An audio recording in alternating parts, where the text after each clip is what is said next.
ప్రత్తిపాడులోని మండల పరిషత్ కార్యాలయం నందు మహిళా వార్డు సభ్యులకి నీరు, పారిశుద్ధ్యం మరియు పరిశుభ్రతపై అవగాహన కార్యక్రమాన్ని వాటర్ ఎయిడ్ స్వచ్ఛంద సంస్థ వారు నిర్వహించారు.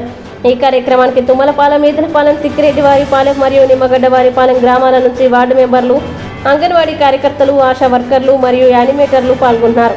ఈ కార్యక్రమానికి ముఖ్య అతిథులుగా CDPO Sujatha Devi, ఏసీడీపీఓ Vijaya Nirmala, legal advisor Vijayalakshmi, Tummalapalem sarpanch Nagamalleswari, తిక్కిరెడ్డిపాలెం sarpanch Jaganmohan Rao మరియు వాటర్ ఎయిడ్ సిబ్బంది సాయి, సునీల్, సత్యవాణి, వేణు పాల్గొన్నారు. సమావేశాన్ని ఉద్దేశించి water aid project coordinator Suresh నీటి నాణ్యత, పరీక్షా విధానాలు, ఘన ద్రవ్య వ్యర్థాలు నిర్వహణ, మురుగుదొడ్లు మరియు పరిశుభ్రత ఆవశ్యకతపై అవగాహన కల్పించారు. గ్రామ పంచాయతీ అభివృద్ధి ప్రణాళికలో భాగస్వాములై నీరు, పారిశుద్ధ్యం మరియు పరిశుభ్రతకి సంబంధించిన విషయాల్ని చేర్చి గ్రామ ప్రజల ఆరోగ్యానికి తమ వంతు కృషి చేయాలన్నారు.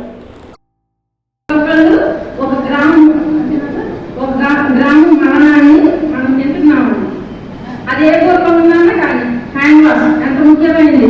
మనం పిల్లలు కష్టమైనా మనం తింటమైనా ఏదైనా పండ్లు కూడా ఏదో చెట్టు కడుక్కొని వెళ్ళి గబగబా తినేస్తాం. మనకు తిండి ఎంత ప్రాముఖ్యమైనదో చేతులు కడుక్కోవడం కూడా అంతే ప్రాముఖ్యమైనది.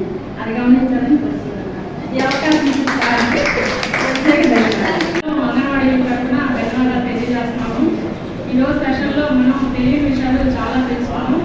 సాధారణ నీటి పరిశుభ్రత వాటి గురించి చెప్తుంటే మనం ఎక్కడైతే ఉన్నాం కానీ మన మైండ్ అంతా మన చుట్టుపక్కలే ఉంది. మన ఇళ్ళ దగ్గర, మన ఊరు, కావాలి ఎలా ఉన్నాయి అవన్నీ మన కళ్ళ ముందు కనిపిస్తున్నాయి.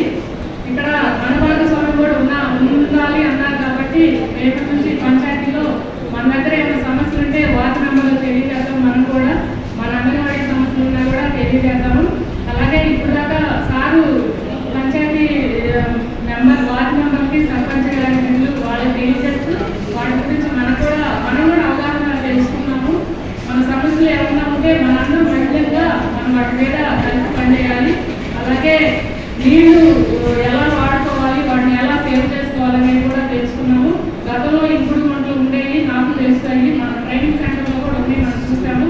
అలాంటివి కూడా మళ్ళీ ఇప్పుడు వస్తే బాగుండేది అనేది తెలిసింది. నీరు ఎంత మనం జాగ్రత్తగా వాడుకుంటే భవిష్యత్తులో మన పిల్లలకి మనం ఆ నీటిని వాళ్ళకి అందించగలుగుతామనేది మనం తెలుసుకున్నాము. నాకు ఈ అవకాశం